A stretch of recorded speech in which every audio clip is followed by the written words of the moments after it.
Como funciona o circuito SH, também conhecido como Sample and Hold, ou seja, amostra e mantém. Como é que funciona esse circuito? A gente falou sobre isso nas nossas aulas passadas, a gente vai se aprofundar um pouquinho nessa nossa aula de hoje. Vamos lá.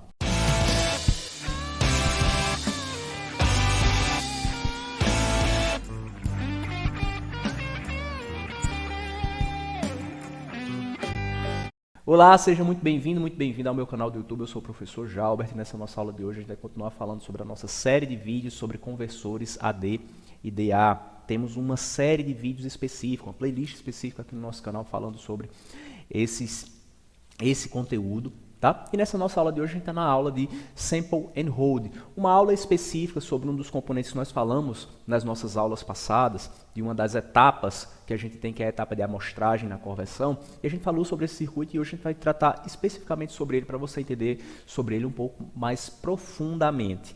Tá? Então, antes de fazer isso, queria te pedir para você curtir esse vídeo, se inscrever no canal e ativar as notificações para estar recebendo vídeo novo toda semana, que a gente posta vídeo novo aqui no canal. Tá? Compartilhe esse conteúdo que você gosta também, que está aprendendo sobre conversores AD e DA, compartilha isso aí nos seus grupos, com quem você acredita que pode se beneficiar com esse conteúdo, e a gente agradece de coração você estar aqui com a gente, beleza?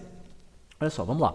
O que é o circuito que a gente chama de SH? Você vai ver esse circuitinho aí, S/H, em muitos livros, muitos documentos. Quando você estiver estudando sobre isso, você vai ver isso dessa forma, tá? Então, basicamente, quem é esse cara? Ele é o elemento de entrada dos conversores AD. A gente falou sobre isso para você nas nossas aulas passadas. Ele é responsável pela amostragem do sinal e converte o sinal analógico para discreto. Já falamos sobre isso aqui em aulas anteriores, mas isso aqui é só para você se localizar, tá? Como é que a gente viu esse cara? A gente viu esse cara como uma chavezinha lá. E aí você tem o sinal analógico entrando aqui, ele vai sair discreto aqui após a etapa de amostragem. Mas como é esse cara de fato? É esse circuitinho aqui, ó, esse primeiro circuitinho aqui, ó, que é baseado nesse elemento de interrogação aqui, que vai ser justamente essa chavezinha. Mas quem é esse elemento, professor? Eu vi que você colocou essa chave lá, mas qual é o dispositivo eletrônico que a gente pode colocar aí para utilizar realmente o circuito Sample and Hold? Então é justamente isso que a gente vai responder nessa nossa aula de hoje, tá? Então, quem é esse cara aqui? Isso aqui é uma chave eletrônica. Se isso aqui é uma chavezinha, então isso aqui vai ser uma chave eletrônica que a gente pode substituir exatamente por um MOSFET. E aí essa chave aqui, quando essa chave está fechada, né, você vai ter a amostra do sinal nesse capacitor. Tá aí o capacitor, né, quando essa chave estiver aberta, ele vai manter o valor para esse circuitinho de buffer aqui. Professor, o que é um buffer?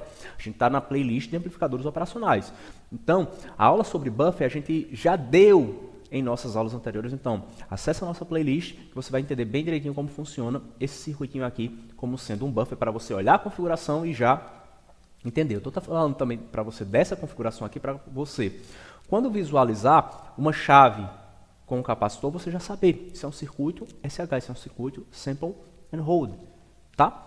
Beleza? Então, a chavezinha fechada, ela vai amostrar o sinal no capacitor e quando ela abre, o capacitor mantém o valor para o buffer. Tá? E essa chave pode ser substituída por uma chave eletrônica, que nesse caso é o MOSFET. O seu MOSFET operando como chave. Professor, como é que eu sei que o MOSFET está operando como chave?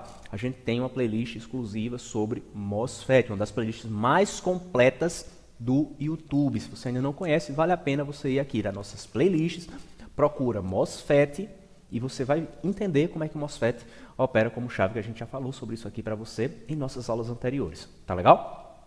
E aí o que é que acontece? Olha só. Então, quando eu tenho esse circuitinho aqui substituindo essa interrogação por um MOSFET, tá? Substituir por um MOSFET. Aqui, no gate desse MOSFET, ó, eu vou colocar um sinal com a frequência de chaveamento. Tá? Então, eu vou ter um sinal como esse aqui. E esse MOSFET aqui, ele vai estar chaveando. Tá? Ele vai estar chaveando, fechando e abrindo. Ou seja, fazendo a amostra do sinal e mantendo o sinal no capacitor. E aí você teria o teu circuito Sample and Hold funcionando aqui de forma adequada. De forma bem macro essa explicação aqui para você entender bem direitinho aqui. Então coloca aqui nos comentários se você já sabia como era o circuito Sample and Hold, já sabia que essa chave poderia ser substituída. O que essa chave, na verdade, não é nem ser substituída, que essa chave, na verdade, é uma chave eletrônica, um MOSFET. Coloca aqui nos comentários para eu saber, para a gente poder interagir. E espero que você tenha gostado desse vídeo. Se gostou, deixa a sua curtida. se inscreve no canal, ativa as notificações, compartilha esse conteúdo com quem você gosta. Desejo bons estudos para você. Beijo grande, forte abraço e a gente se vê na nossa próxima aula. Valeu e tchau, tchau.